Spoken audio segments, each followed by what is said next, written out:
Good evening sa lahat. Sana po tapos na kayo sa ginagawa ninyo. Ako matapos ko dito alas 7:30 o alas 7:30 na. Talaga pasok na ako sa room ko. Ayaw ko na madagdagan pa kasi wala namang bayad kung lagpas-lagpas natin, di ba? Okay lang yun na papasok na tayo sa kwarto kasi wala naman tayong pahinga kahit 10 minutes, walang pahinga din. So, dapat lang na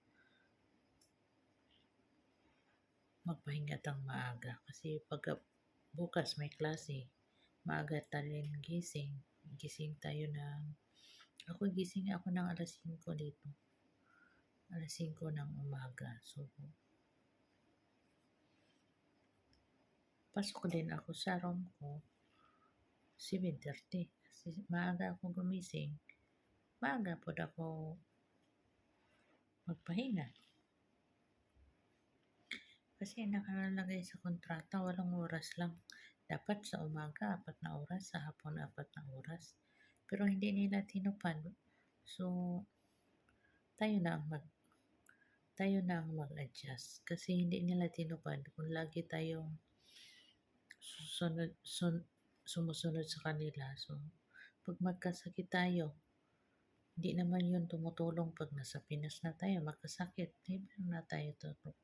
Never na sila magtulong sa atin.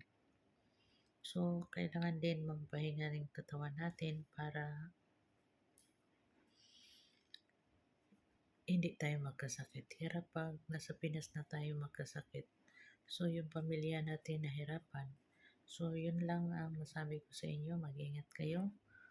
Katulad ko. Pero ako, gusto ko na nasa Pilipinas na lang ako. Kasi napagod na ako. Imagine niyo, natanggal ko dito 2003 hanggang ngayon. So, sobra ko nang tanggal. Ang hirap kasi na lagi na lang nagtrabaho, wala ng pahinga. Di ba?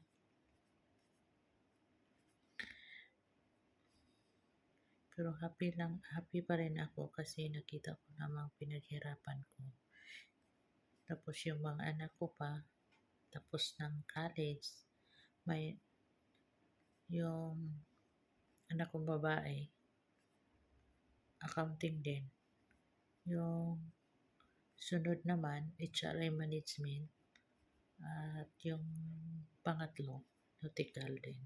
Pero may mga asawa na sila. Hindi naman ako umaasa sa kanila. So, naghanap buhay ako ng sarili ko. Ayaw ko umaasa ng mga anak ko kasi may mga anak sila.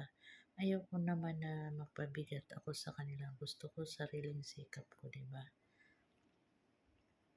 So, mag-ingat tayo na mga may edad na. Mag-ingat tayo dito sa Qatar kasi hirap talaga na magkasakit. Ako 2 beses na ako naoperahan dito pero wish ko na kay God. No?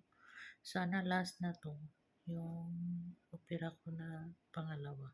Ang hirap operahan dito tapos pag labas sa hospital, agad ka ng trabaho, hindi ka makapahinga. Yun, nahirapan kasi ako na walang pahingahan. Bigay pa ang doktor na sick leave pero hindi naman natupad. Tapos pag magsabi pa sila parang wala kang ginagawa kahit bago ka lang naoperahan, magsalita sila parang nakaupo lang ka nakahiga. Hindi nila sinunod.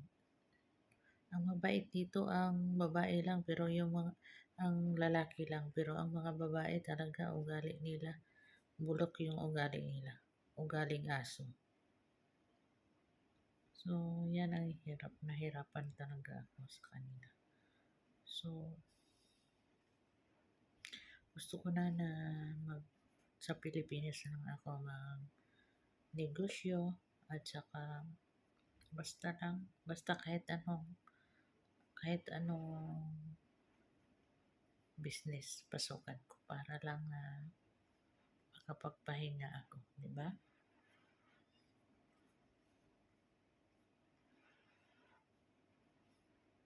Sige po, mag-ingat kayo.